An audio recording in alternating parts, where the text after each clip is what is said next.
ഇസ്ലാം എന്ന് കേൾക്കുമ്പോഴേക്ക് എന്തിനാണ് നിങ്ങൾ പേടിക്കുന്നത്?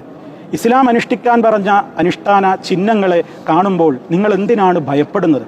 അങ്ങനെ ഒരു മതത്തെ മാത്രം പ്രത്യേകമായി കണ്ട് അവരെക്കുറിച്ച് എവിടെയും വെറുപ്പ് ഉൽപ്പാദിപ്പിച്ച് അവരെ കാണുന്നത് പോലും വലിയ ഭീകരമായ ഒരു സ്വഭാവത്തിലേക്ക് എന്തിനാണ് നിങ്ങൾ കൊണ്ടുപോകുന്നത്? അത് അനുവദിക്കാൻ പാടില്ല എന്ന് മനുഷ്യത്വമുള്ളവരൊക്കെ പറഞ്ഞു എന്നുള്ളതിൻ്റെ തെളിവാണ്. അപ്പോൾ 2 മാസം മുമ്പ് വരെ ലോകാടിസ്ഥാനത്തിൽ UN, നമ്മുടെ യുണൈറ്റഡ് നാഷൻസ്, ഐക്യരാഷ്ട്ര കൃത്യമായ നിലക്കുള്ള തീരുമാനമാണ് ഐക്യരാഷ്ട്രസഭയുടെ തീരുമാനം. ഓരോ വർഷത്തിലും മാർച്ച് 15 അവരാചരിക്കുകയാണ്. ഏതാണ് ദിവസമായി ആചരിക്കുന്നത്? ഇസ്ലാമോഫോബിയ വിരുദ്ധ ദിനമായിട്ട് മാർച്ച് 15 എല്ലാ വർഷവും ഇപ്പോൾ ആചരിക്കാൻ തുടങ്ങി. എന്തുകൊണ്ടാണ് അങ്ങനെ ചെയ്യേണ്ടി വന്നത്?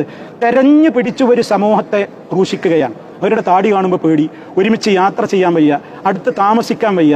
അവരെ കാണുമ്പോൾ തന്നെ നിങ്ങൾ അവരെ പേടിക്കേണ്ട ഒരു വിഭാഗമാണ്. ഇസ്ലാം എന്ന് പറഞ്ഞാൽ ഭീകരതയാണ്, പേടിക്കേണ്ട കാര്യമാണ്.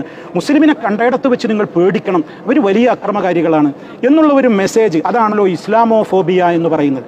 അങ്ങനെ ഒരു വെറുപ്പ് ഉൽപ്പാദിപ്പിക്കുന്ന കൊണ്ടുപിടിച്ച ശ്രമം രാജ്യത്ത് നടക്കുമ്പോൾ നമ്മളെല്ലാവരും മനസ്സിലാക്കണം ഇസ്ലാം എന്താണെന്ന്.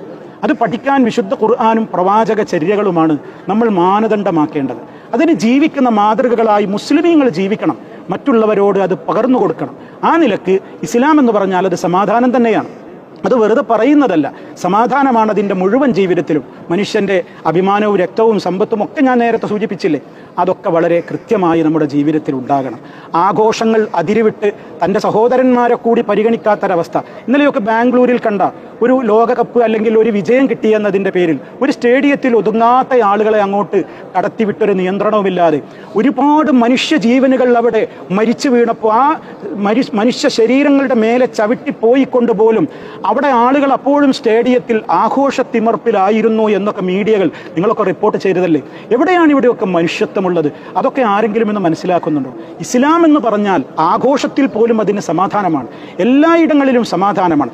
ആ സമാധാനത്തിൻ്റെ ജീവിക്കുന്ന മാതൃകകളായി മാറുവാൻ എല്ലാ അർത്ഥത്തിലും നമുക്ക് എല്ലാവർക്കും കഴിയട്ടെ എന്ന് ആത്മാർത്ഥമായി പ്രാർത്ഥിക്കുന്നു.